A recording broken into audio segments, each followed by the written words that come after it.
الحمدللہ الذی لم یزل عالما قدیرا حیا قیوما سمیعا بصیرا والصلاۃ والسلام علی رسولہ ارسلہ الی الناس کافۃ بشیرا ونذیرا وعلی آلہ وصحبہ کثیرا کثیرا اما بعد فاعوذ باللہ من الشیطان الرجیم بسم اللہ الرحمن الرحیم انا انزلناہ فی لیلۃ القدر صدق اللہ العظیم مولانا صلی وسلم دائما ابدا علی حبیبک خیر الخلق کلہم محمد سید الکونین والثقلین والفریقین والقوم اجمعین ان اللہ وملائکتہ یصلون علی النبی یا ایھا الذین آمنوا صلوا علیہ وسلموا تسلیما صلاۃ والسلام علیک یا سیدی یا رسول اللہ وعلی آلک وصحابک یا خاتم النبیین۔ حاضرین محفل، اللہ رب العزت کی پاک بارگاہ میں التجا ہے خالق کریم جمعۃ المبارک کی نصرت کی حاضری اپنی پاک بارگاہ میں قبول فرمائے۔ حضرات محترم، ہم اللہ کا جتنا بھی شکر ادا کریں وہ کم ہے کہ اللہ رب العزت نے ہم سب کو رمضان المبارک کا عظیم المرتبت نورانی اور جلیل القدر شان والا جمعہ عطا فرمایا۔ عام دنوں میں نبی کریم صلی اللہ علیہ وسلم کے صدقہ سے اللہ رب العزت نے جمعہ المبارک کو وہ وقار عطا فرمایا کہ دنیا میں جتنے بھی ایام اللہ تعالیٰ نے ہم مسلمانوں کو عطا فرمائے، سب سے زیادہ توقیر اور شان والا دن جو ہے وہ جمعہ المبارک کا ہے، بلکہ اس دن کو دنوں کا سردار بنایا گیا۔ دنوں کی سرداری کا جو شرف ہے وہ اللہ رب العزت نے یوم جمعہ المبارک کو عطا فرمایا، اور پھر یہ وہ مبارک ہے، یہ وہ شرف ہے، یہ وہ خصوصیت ہے کہ یہی جمعہ جب رمضان المبارک میں آ جائے اللہ اس کی قدر و منزلت کو اور بڑھا دیتا ہے، اس لیے کہ ہر نیکی کا ثواب، اجر، اجرت اور معاوضہ بڑھ جاتا ہے۔ تو جب رمضان المبارک میں جمعہ آئے اللہ اس کی شان میں، رفعت میں، عزت میں اضافہ فرما دیتا ہے۔ تو اس لحاظ سے ہم خوش نصیب ہیں کہ یہ پاک دن اللہ کی پاک بارگاہ میں گزار رہے ہیں، نماز پڑھنے کے لیے، عجز و نیاز کے لیے، اپنی پاک مناجات پیش کرنے کے لیے اللہ کے دربار میں حاضر ہیں۔ اور یہ وہ مبارک ایام ہیں جو جمعہ المبارک اور رمضان المبارک کا آخری عشرہ، یہ نزول قرآن کی ایام ہیں، لیلۃ القدر کی مبارک گھڑیاں ہیں۔ اللہ رب العزت نے قرآن مقدس کو وہ شان عطا فرمائی، حضرت آدم علیہ السلام سے لے کر حضرت عیسیٰ علیہ السلام تک بڑے بڑے عظیم طیب و طاہر نبی اور رسول دنیا میں جلوہ گر ہوئے۔ اللہ رب العزت نے بعض نبیوں کو، رسولوں کو خالق کریم نے، آپ نے آسمانی صحیفے بھی عطا فرمائے، کتابیں بھی عطا فرمائی، لیکن جس طرح محمد عربی تمام نبیوں کے سردار ہیں، آپ کی جو کتاب قرآن مقدس ہے وہ تمام کتابوں کی سردار ہے۔ جس طرح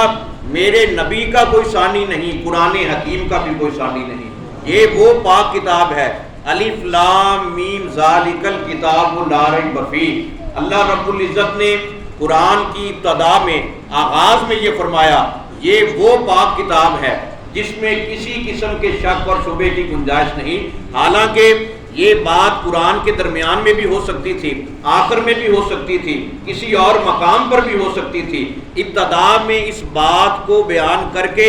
اس پر یہ مہر لگا دی، یہ حکم پختہ کر دیا، اے قرآن پڑھنے والے، اے قرآن کی تلاوت سننے والے، قرآن سے اپنے دل کو آباد کرنے والے، اس بات کو اپنے دل میں پختہ راسخ کر لے، یہ وہ پاک کتاب پڑھ رہا ہے، سن رہا ہے، جس میں کسی قسم کا شک بھی نہیں ہے، کسی قسم کا شبہ بھی نہیں ہے، بلکہ یقین ہی یقین ہے۔ کیسی یہ پاک کتاب ہے کہ لانے والا جبریل امی ہے، جس نبی پر آ رہی ہے وہ خاتم المرسلین ہے، بھیجنے والا رب العالمین ہے۔ گویا لانے والا بھی نور، بھیجنے والا بھی نور، جس نبی پر نازل ہو رہی ہے وہ بھی نور ہے۔ تو یہ کتاب نور علی نور ہے، نور علی نور ہے، ایسا نور جس کی ابتدا بھی نور، جس کی انتہا بھی نور۔ اگر کوئی پوچھے قرآن کس چیز کا نام ہے، قرآن کس چیز کا مجموعہ ہے، آپ یہ بتایا کیجئے قرآن کی ابتدا بھی نور ہے، قرآن کی انتہا بھی نور ہے۔ اور یہ وہ پاک کتاب ہے، اس میں نبیوں کے قصے بھی ہیں، نبیوں کے زمانے کی باتیں بھی ہیں، حکمت بھی ہے، فہم و فراست بھی ہے، دانائی بھی ہے، ہر چیز ہے۔ اللہ رب العزت نے آغاز میں یہ فرمایا ذالک الکتاب لا ریب فیہ، یہ وہ کتاب ہے جس میں شک اور شبہ نہیں ہے۔ اپنے عقیدے کی حفاظت کیجئے، اگر قرآن میں شک اور شبہ نہیں ہو سکتا، جس نبی نے ہمیں قرآن دیا ہے اس میں شک کیسے ہو سکتا ہے؟ ایک بات یاد رکھ لیجئے، قرآن میں ریب نہیں، قرآن والے میں عیب نہیں۔ اب جو بندہ قرآن کو لا ریب مانتا جائے، لا ریب مانتا جائے، جس نبی کے صدقہ سے ہم قاری بنے، جس نبی کے صدقہ سے ہم حافظ بنے، جس نبی نے قرآن کا شعور دیا، اگر اس نبی کو بے عیب نہیں مانا، قرآن بھی کچھ نفع نہیں دے گا۔ قرآن کا فائدہ اسے ملے گا، ادھر الحم سے لے کر والناس تک قرآن پڑھو، ادھر میرے نبی کی شان کو مانو، تعظیم مصطفیٰ کا پیکر بنو، ادھر قرآن پڑھو گے اللہ دل کو بھی نور دے گا، روح کو بھی نور دے گا۔ نعرہ تکبیر، نعرہ رسالت، نعرہ رسالت، نعرہ حیدری، نعرہ غوثیہ، آستانہ عالیہ غوثیہ قادریہ مصطفیہ۔ ہمارا عقیدہ یہ ہے، جو قرآن کو ناریب نہیں مانتا وہ بھی مومن نہیں ہے، جو نبی کو بے عیب نہیں مانتا وہ بھی مومن نہیں ہے۔ یہ دونوں لازم و ملزوم ہیں۔ خالی قرآن پڑھنا کچھ نفع نہیں دے گا، قرآن ہمارے حلق سے نیچے نہیں اترے گا جتنی دیر تک صاحب قرآن کی محبت سے دل آباد نہیں ہوگا۔ جب صاحب قرآن کی محبت ہوگی، ملتا ہے کیا سرور، قرآن پڑھ کے دیکھو، خوش ہوتے ہیں حضور، قرآن پڑھ کے دیکھو۔ عاشقوں کا عقیدہ یہ ہے، ظاہری طور پر نگاہ قرآن کے صفحات پر ہوتی ہے، الفاظ کو دیکھ رہے ہوتے ہیں، جملوں کو دیکھ رہے ہوتے ہیں، دل میں محمد عربی کی محبت کے جلوے ہوتے ہیں، اور یہ خاصہ صرف عاشقوں کا ہے۔ ہر بندہ قرآن کی اس روح کو، قرآن کی اس حقیقت کو، اس فلسفے کو نہیں سمجھ سکتا، یہ صرف عشاق جان سکتے ہیں، یہ عارفان حق سمجھ سکتے ہیں۔ فرق صرف میری اور آپ کی نگاہ کا ہے، اللہ کے پاک بندے کی نگاہ کا ہے، اس کے فہم و فراست کے ادراک کا ہے کہ آنکھ والا تیرے جوبن کا تماشا دیکھے، دیدہ کور کو کیا آئے نظر کیا دیکھے۔ یہ تو صرف عاشقوں کی بات ہے، اور قرآن مقدس کا اعجاز دیکھیے، اعزاز دیکھیے۔ آپ میں سے کوئی بھی بندہ، کوئی بچہ، کوئی بڑا کسی بھی کتاب کو یاد کر لے، حرف بہ حرف وہ اسے یاد نہیں رکھ سکتا، کوئی نہ کوئی چیز اس سے بھول سکتی ہے، وہ بھلا سکتا ہے۔ واحد قرآن مقدس کا یہ اعزاز ہے، الحم سے لے کر والناس تک ہر چھوٹے سے بچے کے سینے میں بھی نور قرآن محفوظ ہے۔ یہ قرآن کا اعزاز ہے، اور اللہ رب العزت یہ فرماتا ہے، خالق کریم نے یہ ارشاد فرمایا وَلَقَدْ يَسَّرْنَا الْقُرْآنَ لِلذِّكْرِ، ہم نے قرآن پڑھنے کے لیے آسان کر دیا، ایسا آسان کر دیا، کوئی قرآن پڑھے تو صحیح، کوئی قرآن کو ہاتھوں میں پکڑے تو صحیح، کوئی سینے سے تو لگائے، کوئی چوم کر اپنی آنکھوں پر تو لگائے، آنکھوں کی ٹھنڈک بنائے، دل کی راحت بنائے، قرآن سے نور اور فیض حاصل کرے۔ قرآن تو آسان ہی آسان ہے، قرآن ایسی عظیم نعمت ہے۔ آج ہماری ذہنی اور فکری پستی آپ دیکھیے، ہم یہ کہتے ہیں یہ بندہ بڑی عزت والا ہے، اس کے پاس مال زیادہ ہے، یہ بندہ بڑے جاہ و جلال والا ہے، لیکن میرے آقا صلی اللہ علیہ وسلم نے یہ فرمایا، میں تمہیں بہتری کا معیار بتاتا ہوں، خیرکم من تعلم القرآن وعلمہ، تم میں سے بہترین وہ بندہ ہے جو خود قرآن پڑھتا ہے، دوسروں کو پڑھاتا ہے۔ یہ بہتری کا معیار ہے، یہ عظمت کی معراج ہے کہ بہتر وہ نہیں جو مال والا ہے، جو سہولت والا ہے، جو آسائش والا ہے، اللہ کی نگاہ میں وہ عزت والا ہے، خیرکم من تعلم القرآن وعلمہ، جو خود قرآن پڑھتا ہے، دوسروں کو پڑھاتا ہے۔ کل قیامت کا دن آئے گا، میرے آقا نے یہ فرمایا کہ اللہ رب العزت کی بارگاہ میں جب قرآن پڑھنے والے آئیں گے، حافظ قرآن آئیں گے، قرآن کے نور کو اپنے سینوں میں محفوظ کرنے والے آئیں گے، اللہ رب العزت یہ فرمائے گا اس کا باپ کون ہے، وہ حاضر ہوگا، اللہ رب العزت یہ فرمائے گا، فرشتوں کو یہ حکم دے گا، اے فرشتوں اس کے باپ کو، اس بندے کو چمکتا ہوا تاج پہناؤ، اس کے سر پر چمکتا ہوا تاج رکھو، اور یہ وہ تاج ہے کہ اس تاج کی روشنی سورج کی روشنی سے بھی زیادہ ہوگی۔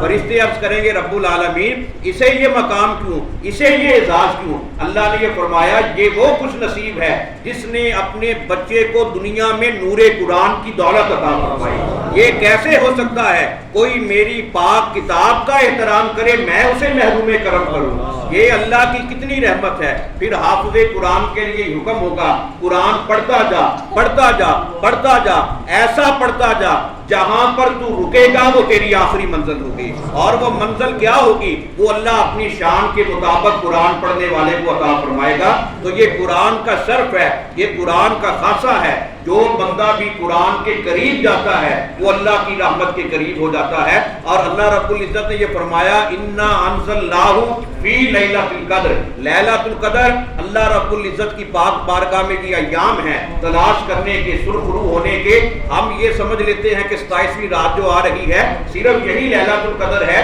یہ صرف جمہور محدثین نے فرمایا ہے، بعض نشانیاں اس میں ملتی ہیں، یہ حقیقت میں لیلۃ القدر نہیں ہے۔ میرے آقا نے یہ فرمایا کہ میں تمہیں لیلۃ القدر کے بارے میں نہیں بتاتا، تم اسے رمضان المبارک کی آخری طاق راتوں میں تلاش کرو۔ اس کا مطلب یہ نہیں کہ ہم ساری عبادت کا زور صرف رمضان المبارک کی 27ویں رات پر لگا دیں، بلکہ عاشق یہ کہتے ہیں ہر شب شب قدر اصغر قدر بدانی، تیرے لیے ہر رات لیلۃ القدر ہے اگر تیرے دل میں ہر رات کی قدر ہے۔ اے عاشق اپنے مقام کو یوں سمجھ، یوں جان، تیری ہر رات لیلۃ القدر ہے، تیرا وجود لیلۃ القدر ہے، تیری ہر سانس لیلۃ القدر ہے، تیری ہر نعمت لیلۃ القدر ہے، تیرا ذکر لیلۃ القدر ہے، تیری فکر لیلۃ القدر ہے، تیرا وجود لیلۃ القدر ہے، تیری نمود لیلۃ القدر ہے۔ اگر تیرے دل میں ہر رات کی اس بات کی، اس کتاب کی، محمد عربی کی ذات کی قدر ہے،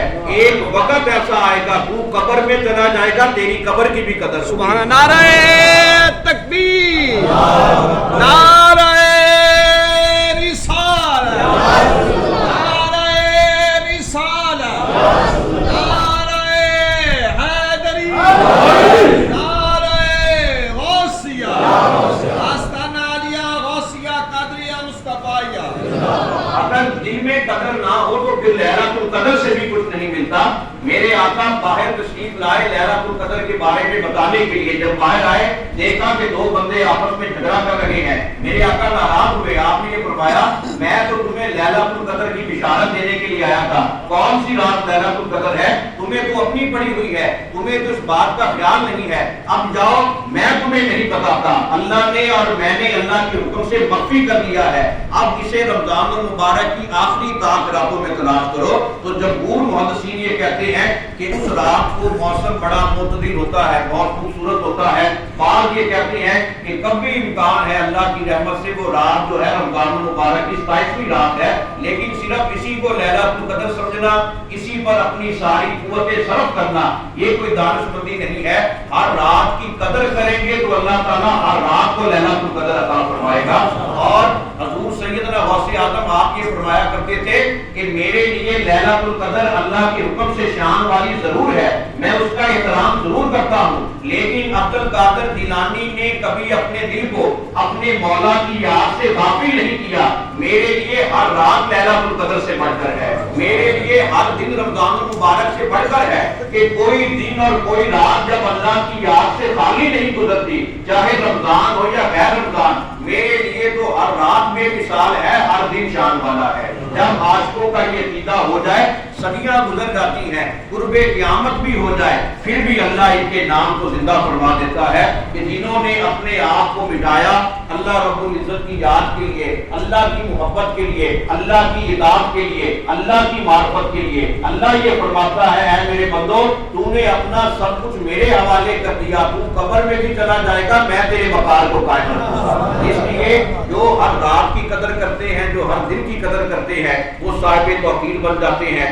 خوش نصیب ہیں وہ بندے جنہوں نے اعتکاف کا بھی شرف حاصل کیا۔ اور امام فخر الدین رازی یہ فرماتے ہیں جو معتکف ہوتا ہے، جو اعتکاف کرنے والا ہوتا ہے، وہ اصل میں اللہ کے دربار میں دھرنا دے کر اللہ کی چوکھٹ پر اپنا دامن پھیلا کر بیٹھ جاتا ہے کہ اے میرے مولا میں تیرے دربار میں حاضر ہوں، میں تیری بارگاہ میں حاضر ہوں، اب تو اپنی شان کے مطابق میرے دل کو بھی عطا فرما، میری جھولی کو کو بھی بھر دے۔ پھر اللہ کو رحم آتا ہے، یہ بندہ میرے دروازے پر آ گیا ہے، میرے گھر میں مسجد میں بیٹھا ہے، اللہ یہ کہتا ہے اے فرشتوں گواہ ہو جاؤ، اب یہ جو معتکف ہے یہ اعتکاف کرنے والا ہے، اب جو بھی مجھ سے مانگتا جائے گا میں تجھے عطا کرتا جاؤں گا۔ شرط یہ ہے کہ اعتکاف صحیح طریقے کے ساتھ ہو، جس طرح شریعت نے ہمیں بتایا ہے، جس طرح میرے نبی نے بتایا ہے۔ اعتکاف کے جو لوازمات ہیں ان کو پورا ادا کیا جائے۔ حضرت سیدنا ابوبکر صدیق آپ یہ فرمایا کرتے تھے اعتکاف کرنے والا ایک طرح سے بالکل دنیا سے قطع تعلق ہو کر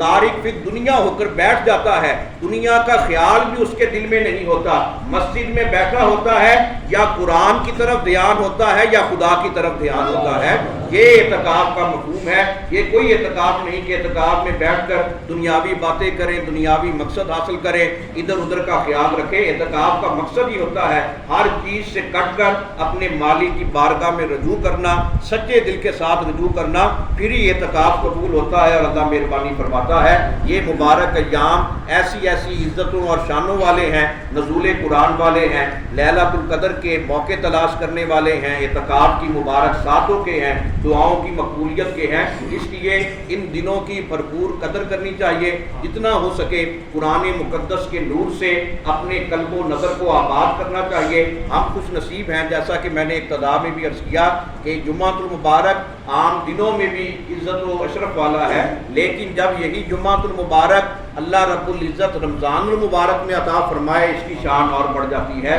تو ہم خوش نصیب ہیں، پہلے بھی جمعہ المبارک اپنے مرشد کامل کے آستانے پر ادا کرنے کی سعادت حاصل کرتے ہیں۔ رمضان المبارک میں یہ نیکی دوبالا ہو جاتی ہے، یہ نیکی کا ظہور بڑھ جاتا ہے۔ تو یہ پاک فرض نماز ادا کرنے کے لیے ہم اللہ کے دربار میں حاضر ہے، تو اپنے مرشد کامل کی چوکھٹ پر حاضر ہیں۔ تو اس لیے یہ زیادہ اللہ کی رحمت سمیٹنے کا، دعاؤں کی مقبولیت کا موقع ہے۔ اور بزرگان دین یہ فرماتے ہیں، صاحبان تصوف یہ لکھتے ہیں کہ ایسا ہو ہی نہیں سکتا کہ مرید سچے دل کے ساتھ اپنے مرشد کامل کی چوکھٹ پر آئے اور مرشد کامل کا واسطہ پیش کرے، زبان سے کچھ نہ بھی کہے، یقین کامل ہو، محبت سچی ہو، لگن پختہ ہو، ادھر وہ چوکھٹ پر حاضری دیتا ہے، اللہ ساری مشکلیں دور فرما دیتا ہے۔ فرق صرف اور صرف میرے اور آپ کی یقین کامل کی ہے، ناقص محبت کی ہے۔ جن کی محبت کامل ہوتی ہے، جن کا یقین پختہ ہوتا ہے، جو استقامت کے جذبے پر فائز ہوتے ہیں،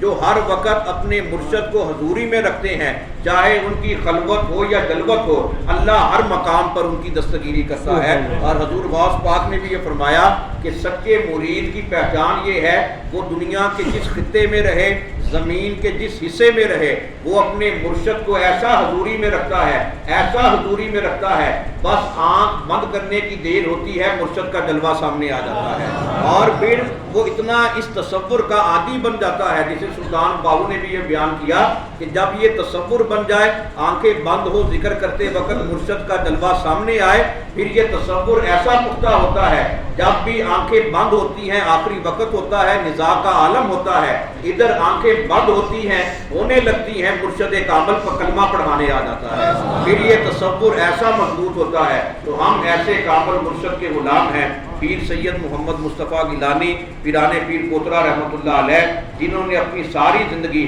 لوگوں کے دلوں پر اللہ کی کلمہ طیبہ کی ضربیں لگائیں، کلمہ طیبہ کے ساتھ اللہ رب العزت کے حکم سے لوگوں کے دلوں کو زندہ کیا، لوگوں کے دلوں کی تاریکی اور سیاہی کو کلمہ طیبہ کے ذریعہ سے نور بخشا۔ تو ہمارا یہ حق بنتا ہے کہ اپنے اس مرشد کامل کی،